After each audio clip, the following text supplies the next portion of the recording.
Halo semuanya, selamat datang di Cambeka, bincang bersama Abiseka.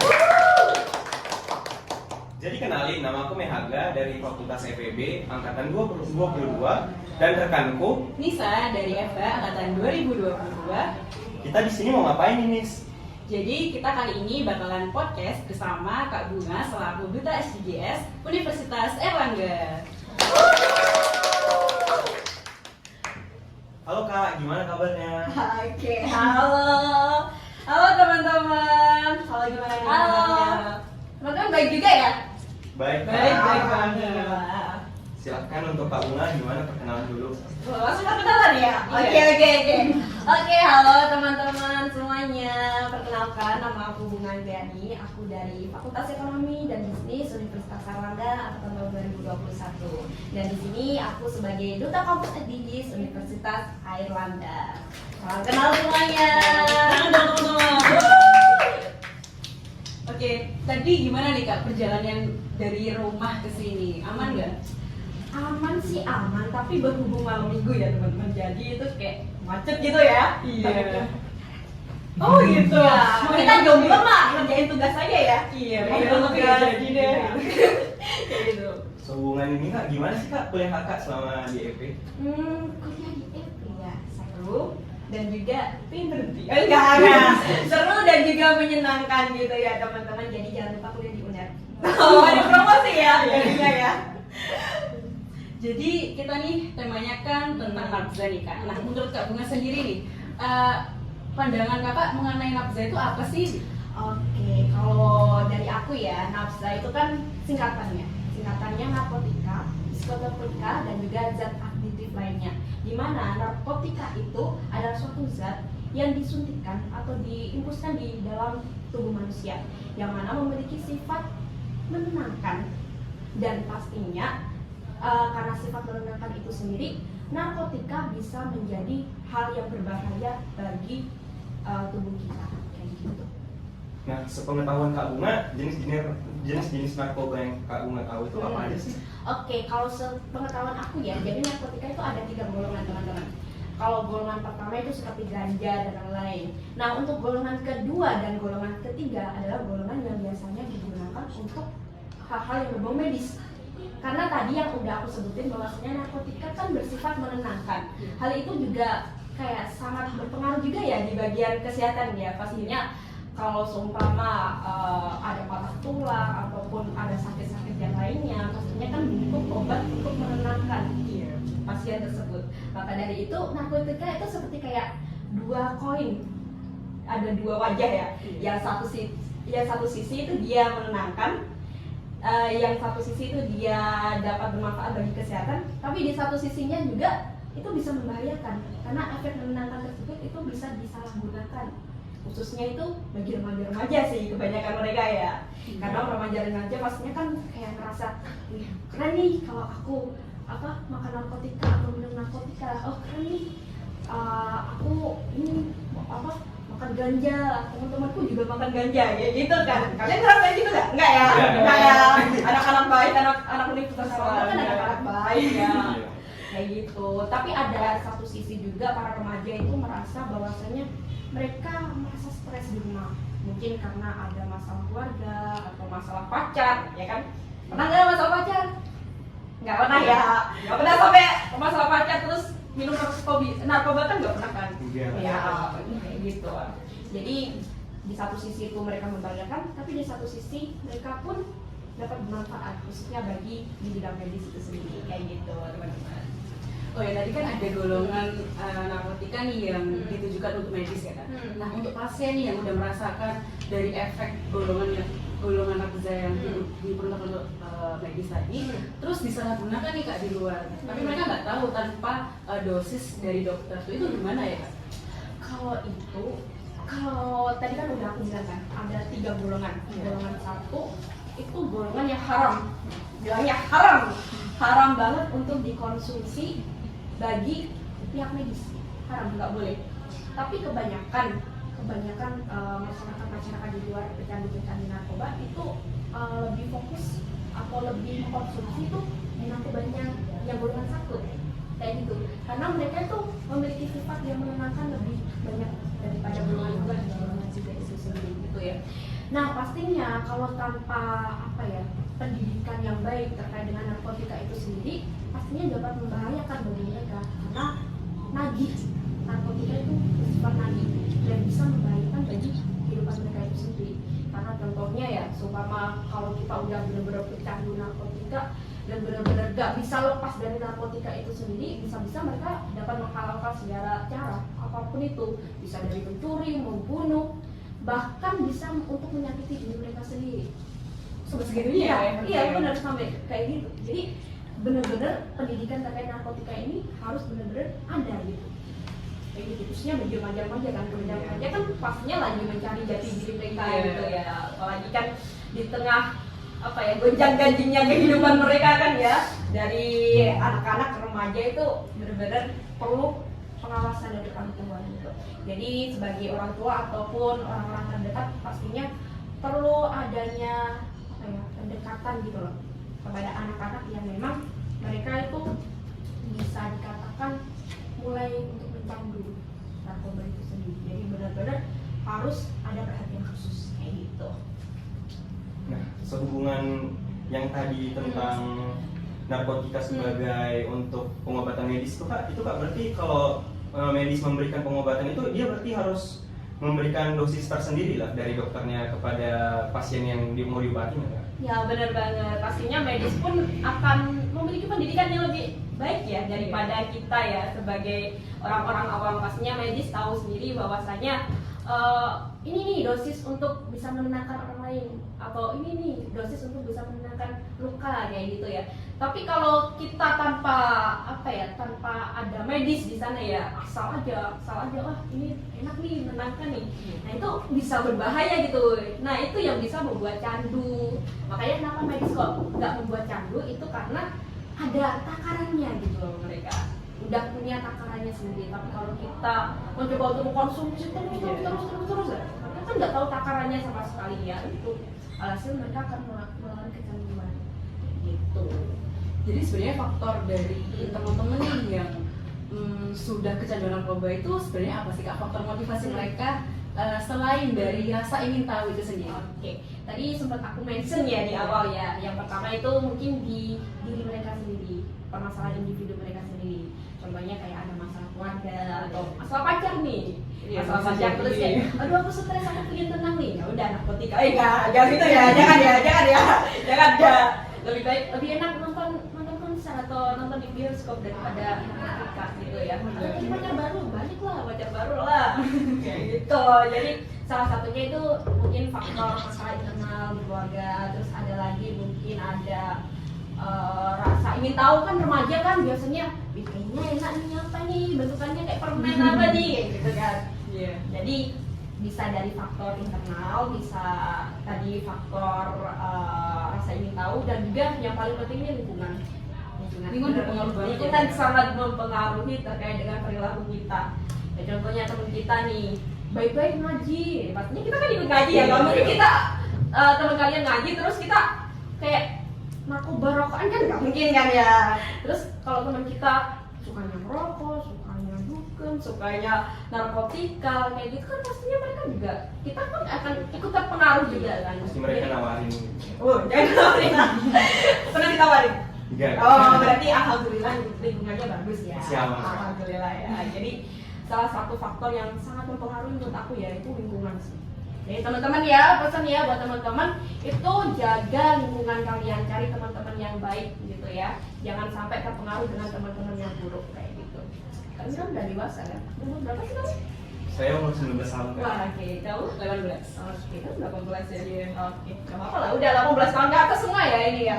Oh, Udah dewasa lah kak. Alhamdulillah. Gitu. Belum pernah ngerasain narkotika kan? Belum Mbak. Oke, mau? Tidak. Oke, baik. Oke, good. Nah, kakak kan tadi sudah menjelaskan kenapa masih banyak orang mengkonsumsi narkoba.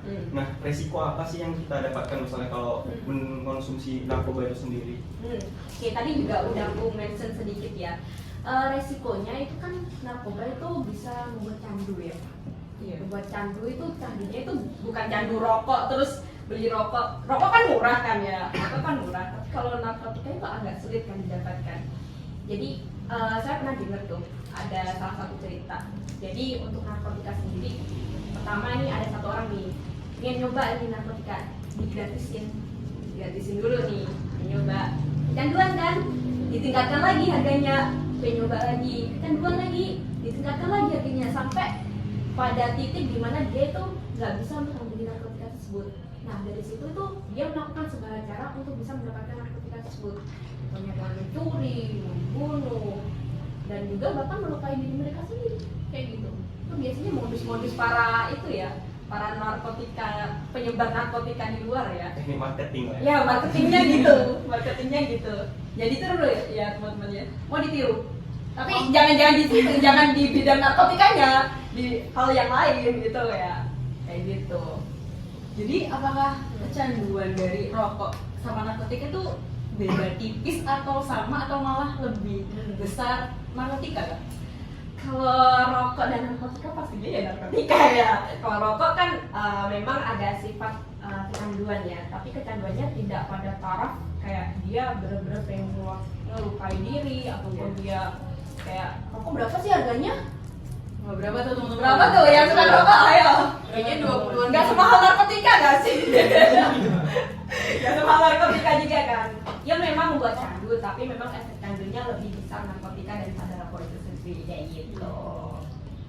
Jadi kalau misalnya ada kerabat ataupun teman kakak ini ada yang terkena narkoba atau mulai memakai narkoba nih, nah apakah orang itu dapat disembuhkan nggak sih dari narkoba tersebut, atau apakah kakak juga masih ingin berteman nggak sama orang yang mengonsumsi narkoba tersebut? Oke, jadi pertanyaannya itu apakah bisa disebutkan? Bisa banget. Tapi yang perlu kita tahu yang pertama kali adalah kenapa sih dia mengkonsumsi narkotika tersebut? Nah, kan tadi udah aku sebutin ya, ada beberapa hal, bisa dari lingkungan, bisa dari masalah keluarga, bisa dari gaya-gayaan. Kalau dia masalahnya di bidang itu, masalah keluarga tuh, keluarga, pastinya kita harus selesaiin dulu tuh inti masalahnya apa gitu, akar permasalahannya apa, supaya nanti dia itu bisa berhenti gitu. Tapi memang kalau narkotika kan tidak bisa apa ya, secara instan berhenti, maka dari itu perlu adanya rehabilitasi. Rehabilitasi ini bisa dari bidang non pemerintahan, bisa dari pemerintahan. Kalau pemerintahan sendiri ada namanya badan apa teman-teman? BNN. BNN sendiri pun itu menyelenggarakan rehabilitasi bagi teman-teman yang memang kecanduan narkotika itu sendiri. Pintar banget sih. Nah, tadi kan kita harus menyelesaikan akar permasalahannya dulu ya kan? Nah, kalau misalkan nih akar permasalahannya nggak bisa diselesaikan, apakah orang tersebut masih bisa sembuh dari kecanduan narkoba itu sendiri kak? Kita lihat dulu nih akar permasalahannya ini apa. Maksudnya bisa-bisa kalau benar-benar akar permasalahannya nggak bisa diselesaikan, malah takutnya hal-hal yang lebih buruk lagi, yang tentunya suicide, bunuh diri dan lain-lain itu kan. Jadi kita harus tahu benar-benar kayak harus diselesaikan dulu, harus benar-benar diselesaikan terkait dengan akar permasalahan itu sendiri. Bisa dari teman atau apapun harus benar-benar diselesaikan. Karena kalau akar permasalahannya nggak selesai, walaupun rehabilitasi dan lain-lain nggak akan bisa. Kayak gitu. Agak serem sih ya guys sebenarnya. Serem banget. Nah saya kan tadi sudah menyinggung kan, kalau misalnya kerabat kakak itu ada yang kena narkoba atau teman dekat di kuliah kakak ada yang kena narkoba, kakak itu sikap kakak itu gimana sih Oke. terhadap mereka? Yang pastinya teman-teman, kalau ada teman-teman kalian yang memang udah narkoba, coba diberi pendekatan yang spesial, bukan pendekatan yang bersifat pacaran gitu nggak ya? Tiba-tiba, kamu minum narkoba ya? Ayo pacaran gitu ya? Dikasih pendekatan nggak? Jangan gitu, bukan. Pendekatan di sini dalam artian ditanya dulu terkait dengan permasalahannya, ada apa? Kenapa kok mengkonsumsi narkoba? Kalau memang masalah keluarga diselesaikan baik-baik, dan juga kan tadi udah aku sempat mention bahwasanya kita pun ada rehabilitasi baik di bidang non pemerintahan ataupun di bidang pemerintahan itu sendiri. Jadi mungkin teman-teman bisa menyarankan nih teman-temannya buat mungkin kamu bisa untuk rehabilitasi supaya bisa untuk lebih tenang ataupun untuk bisa melanjutkan hidup kamu yang lebih baik daripada ini gitu. Jadi benar-benar kasih perhatian khusus, jangan ya kayak Malah diskriminasi gitu iya, ya. lu minum narkoba ya di viral kah di Twitter enggak, jangan ya Bukan malah dijauhi ya? iya jangan dijauhi gitu. Nah, tadi kan saya juga bertanya kan yang seputar tentang teman kakak yang misalnya memakai narkoba. Nah, kalau misalnya nih kakak melihat teman kakak memakai narkoba, entah di kuliah, entah teman kakak dalam organisasi, nah tindakan apa yang kakak ambil untuk mencegah supaya dia nggak berhenti lah memakai narkoba? Entah kakak misalnya ngasih tahu ke orang tuanya, entah memberikan nasihat atau gimana kakak menanggapinya? Oke, kalau dari aku sendiri yang pastinya melakukan pendekatan kepada dia. Jadi yang udah aku sebutin tadi ya, coba ditanyain dulu masalahnya apa, kenapa kok harus usin narkotika dan lain-lain. Baru setelah itu, kalian bisa melakukan juga dari BMN. Bukan kayak, ya, pengedar narkoba nih, bukan gitu. Tapi meminta untuk rehabilitasi yang tersebut, karena pastinya manusia kan pastinya tempatnya salah dan dosa ya. Dan Tuhan pun maha pengampun, kenapa kita kok menjudge mereka gitu. Jadi berikanlah kesempatan kedua mereka gitu untuk melanjutkan hidup mereka yang lebih baik, karena kita nggak tahu nih di belakang mereka itu kayak mereka tuh dapat masalah apa gitu sampai mereka kayak gini. Jadi jangan mengejudge gitu teman-teman. Nah tapi nih permasalahannya di lingkungan sekitar kita, masyarakat itu pikirannya udah kayak tersarang gitu kalau pengguna narkoba atau mantan pengguna narkoba itu benar-benar harus dijauhi gitu.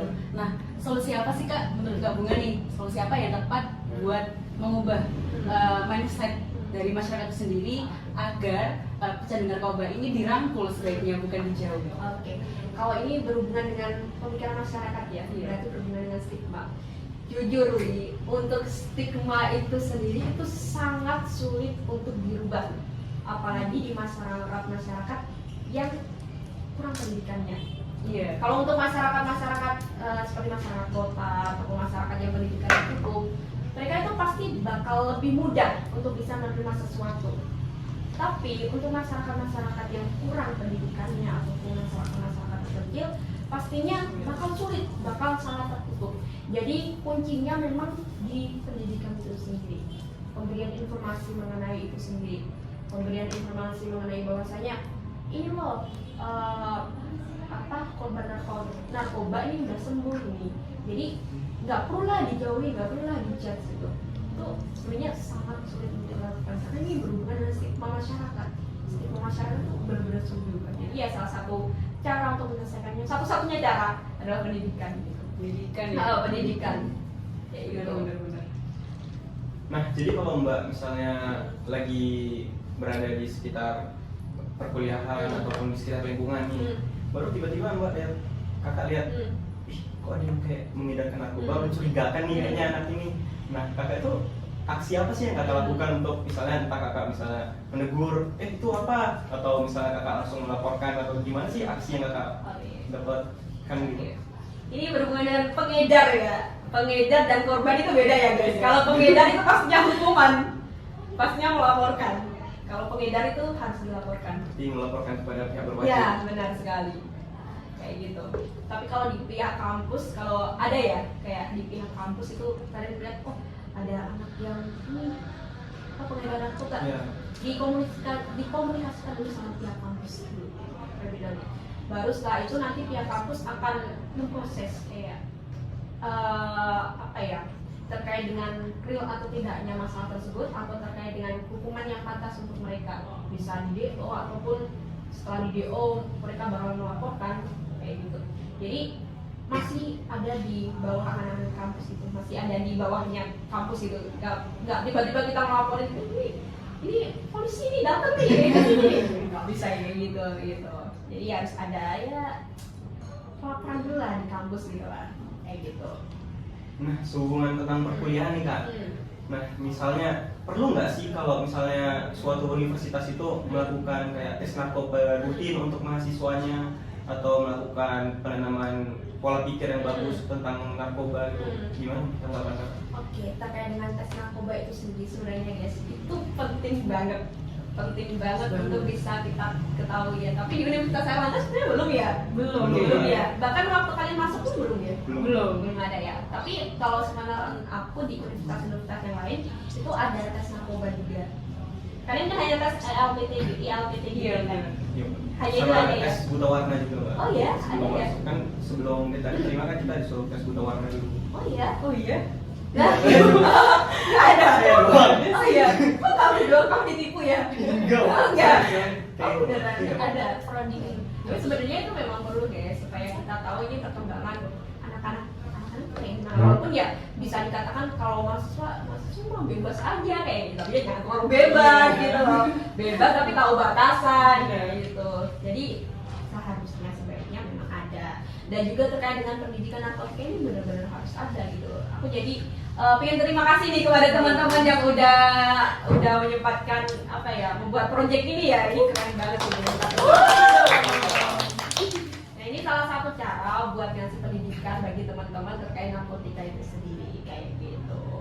Nah nih Kak, Hmm. buat closingan nih, karena kita udah di penghujung acara, closingan buat para penonton dari podcast kelompok 5 PDB A68 nih apa sih Kak? Silakan. Oke, yang pastinya teman-teman kalian kan hidup cuma sekali, jadi lakukanlah yang terbaik di hidup kalian ini gitu ya. Dan hindari hal-hal yang buruk, teman-teman yang buruk, lingkungan yang buruk itu sendiri. Dan juga teman-teman, kalau teman-teman merasa ada teman-teman yang kayak kecanduan narkoba atau narkotika, coba jangan dijudge terlebih dahulu. Kita coba komunikasikan ke mereka, permasalahannya apa, ada masalah keluarga kah, atau ada masalah pacar kah, ya gitu kan. Baru setelah itu teman-teman bisa untuk menyarankan untuk rehabilitasi. Nah setelah rehabilitasi itu pun sendiri, setelah dia keluar dari rehabilitasi nih, udah sembuh nih, terus teman-teman masih menjudge, ih mantan narkoba nih, mantan nggak boleh teman-teman, karena yang udah aku sampaikan tadi ya, bahwasanya Tuhan pun maha pengampun, kenapa kita nggak mau memaafkan gitu kan ya. Pastinya mereka juga menginginkan kehidupan mereka yang lebih baik lagi kayak gitu. Itu sih pesan aku. Semangat ya teman-teman ya, tetap jalani hidup kalian dengan ceria. Oke. Baru Kak, terima kasih banyak udah mau mampir ke podcast kami yang mengadakan dari PDB A68 dari kelompok 5. Dan terima kasih juga atas mungkin kakak banyak kesibukan di luar, udah bisa menyempatkan sampai jam malam-malam datang ke sini. Terima kasih banyak ya Kak. Oke, aku juga makasih banyak udah diundang di sini, ketemu sama teman-teman yang luar biasa. Oke, mungkin cukup sekian podcast kali ini. Kita akhiri. Wassalamualaikum warahmatullahi wabarakatuh.